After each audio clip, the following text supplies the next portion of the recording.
she started to talk, and I said, listen, I'm going to deliver a speech. I said, at the end, you're going to want to go home. I said, you represent a 34-letter word. I said, that word is love. I said, if we're going anywhere, we're going down the aisle because I'm too tired, too sick, and too sore to do any other damn thing. And she turned around and she said, well, of course I'll marry you. And the next morning I called her as early as I possibly could. And he always gets up early. to make sure she hadn't changed her mind. And she hadn't. And every year on April 22nd around 3 o'clock, I call her and ask her if it was today, would she do it again? And so far the answer's been the same. Yeah, 25 times yes. You see, the thing of it is, I always feel guilty when I say I love you to you, and I say it so often. I say it to remind you that as dumpy as I am, it's coming from me. It's like hearing a beautiful song from a busted old radio. And it's nice of you to keep the radio around the house. If I don't have a note on the kitchen table, I think there's something wrong. You write a love letter to me every morning. Well, the only thing that could possibly be wrong is I couldn't find a silly pen. To my princess, the weather out today is extremely rainy. I'll call you at 11:20 in the morning. It's a romantic weather report. And I love you, I love you, I love you.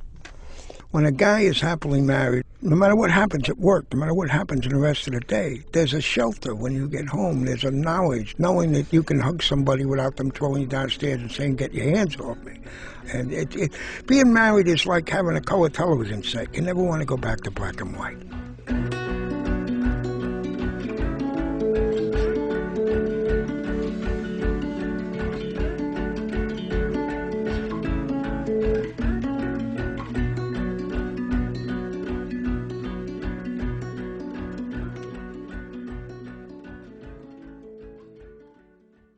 The illness is not hard on me. It's just, the finality of it. And him, he goes along like a trooper. Listen, even downhill, a car doesn't roll unless it's pushed, and you're giving me a great push. The deal of it is, we try to give each other hope, and not hope that I'll live, hope that she'll do well after I pass, hope that people will support her, hope that if she meets somebody and likes him, she marries him. He has everything planned, I'm working on it. She said it was her call. She wants to walk out behind the casket alone. I guess that's the way to do it, because when we were married, you know how your brother takes you down, your father takes you down? She said, well, I don't know which of my brothers to walk in with. I don't want to offend anybody. I said, I got a solution. I said, you walk in with me, you walk out with me. And the other day, I said, who's going to walk down the aisle with you behind the casket? To support her. And she said, nobody. I walked in with you alone. I'm walking out with you alone. Mm-hmm. There's a thing in life where you have to come to terms with dying. Well, I haven't come to terms with dying yet. I want to come to terms with being sure that you understand that my love for you up to this point was as much as it could be, and it'll be as much as it could be for eternity. I always said the only thing I have to give you is a poor gift, and it's myself. And I always gave it.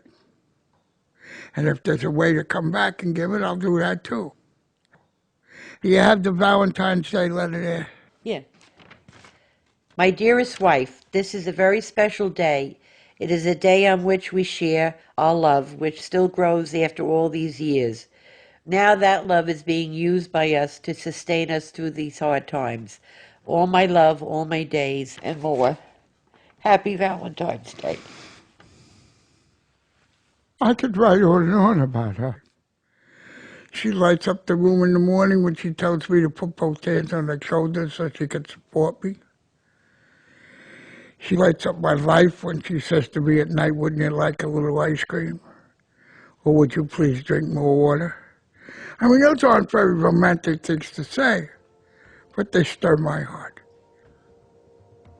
In my mind, in my heart, there has never been, there is not now, and never will be another Annie.